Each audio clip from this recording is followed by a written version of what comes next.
Hey y'all, and welcome to Politibrawl. My name is Brian, and this young lady doesn't just drop a nuke, she exposes the woke culture that has consumed her local school district. If you're not going to abide by your own rules, I will take those back and I will pass those out myself to all of you. So it's either one or the other. Pass them out. Oh, he just said it. I don't think we should be reading here right now. You were reading off. Put it in the minutes too. They should be reading. My camera's on, so I don't need your. Reclaim her minutes. Reclaim her minutes. It hasn't started yet. I have not started yet. I reclaim my time. It is my First Amendment right. You reset that timer. No. Yes. Reset her time. Reset that time. Gentlemen, reset the time. What's wrong with you people? At the last meeting, I sat in astonishment as Superintendent Roberts tried to gaslight us regarding public comments at these meetings. He told us how important it was that everyone speaking felt listened to by this board, regardless if the board hears things they disagree with. Oh, the hypocrisy, especially after most of this board walked out while I was addressing you at the August meeting. Then, this board's lawyer, Mr. Collins, tried to set rules regarding the content of people's speeches, but also claimed the idea wasn't to censor people. Newsflash, Mr. Collins, your rules are the very definition of censorship. This girl absolutely knows how to address a board. Just listen to how she's speaking. And what she is going to say is absolutely going to blow everyone's top on that school board. Apparently, this board is not familiar with the U.S. Constitution, so I've given each of you a copy.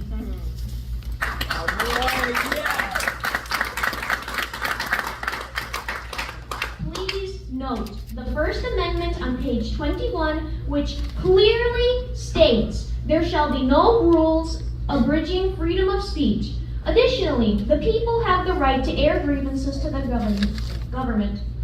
So, to clarify this to you, board members, a board of education is the governing body of a school district, and therefore, we have the constitutional right to speak about whatever grievances we have.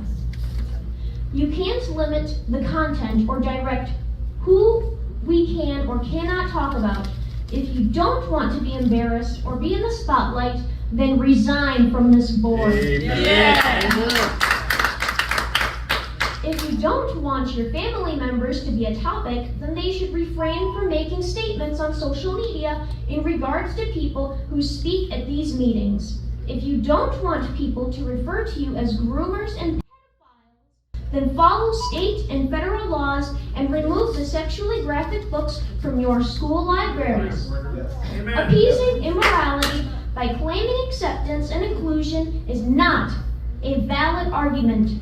Claiming the books can be obtained online, no, it is my First Amendment right, and you have taken my time, so I reclaim that time back. Let me speak. I reclaim my time back.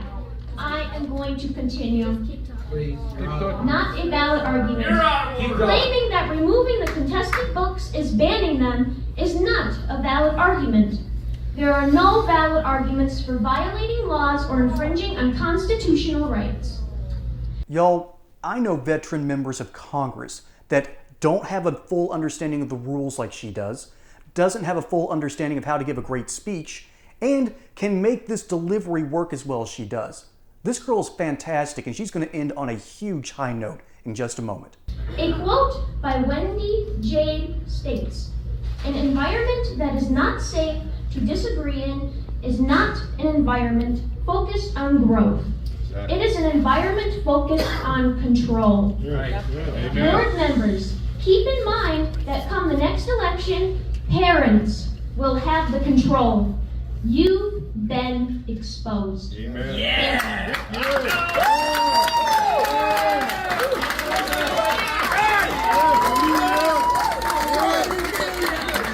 Hey y'all, as we know, you don't put all your eggs into one basket, right?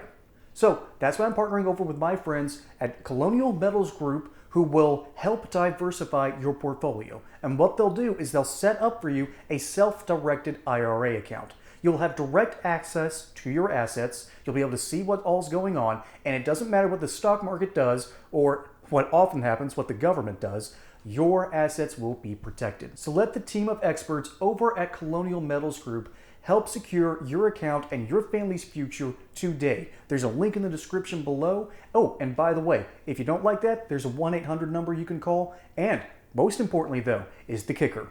They'll throw in a safe and possibly up to $10,000 in US silver to help you get things started. Now, back to regularly scheduled programming. Y'all, just listen to that crowd. Just go back and listen to that crowd. They are cheering her on like she has just won an election. They absolutely love her there, and they should, because she's had a long history of going toe-to-toe with the school council, with the Board of Education. And remember, she is only 14. Now, I remember in my, I can't call it homeschool days, but we would have opportunities to get together and have a little debate class. And I'm not saying I was in her league, but I am saying I know what that looks like. It takes a lot of preparation to get to this point, and she's only 14. I can barely deliver a speech that good. I'm 30. And apparently she's actually a public school kid. She realized that they hate her guts because, well, she's actually very conservative. She's, I believe, an evangelical Christian, and if she's not evangelical, she is still a right-leaning conservative Christian. And I've heard some of her other speeches. She uses perfectly coded language, makes her speeches sound like she's protecting people like leftists do, and at the very end just pulls the rug out from underneath them and exposes the ridiculousness, the double standards, and the sheer hypocrisy that this school board has. So apparently, the head of the school board, I believe his last name is Roberts, makes nearly $400,000. In one of her other speeches, she has shown him to be very ineffective at his job, because the best school in the area, I think for middle schoolers, according to her speech, had a 29% efficiency rate in math. 29%. This man's making nearly $400,000, more than senators and representatives, to deliver terrible results. And if the rumors are to be true, with the brand new library that they had in that district, it was, of course, full of LGBT books. Now, if you're an LGBT person, I have no problem with you expressing your sexuality. Just keep it away from our tax dollars and our kids. Let the kids fully decide later on. And if they need some help, well, guess what? There are spaces to help that. But that's not what's going on here. What matters is this Board of Education does not want her to speak. They do not like the fact that she's up here making a mockery of them and showing them the fact that basically when parents are involved, good parents, you're going to have a well-educated kid. It's time to start thinking, do we need public schools anymore? I'm beginning to think we don't. And I think this girl is living proof that not that homeschooling is the right way to go, but there are better ways to educate our kids. And this lady is definitely proof of that. Folks, my name is Brian. Hope you enjoyed this segment here on Politibrawl. Don't forget to like and subscribe. Catch you on the next one. And until next time, y'all have a good one.